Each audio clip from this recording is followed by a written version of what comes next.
today for our graduation day.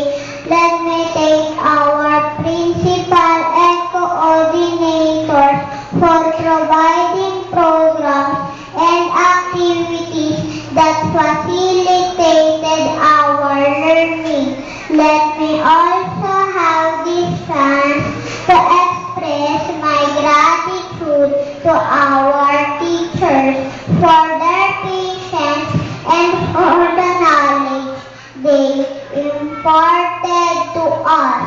St. Joseph School is not merely a place for learning, but also a place of fun and friendship.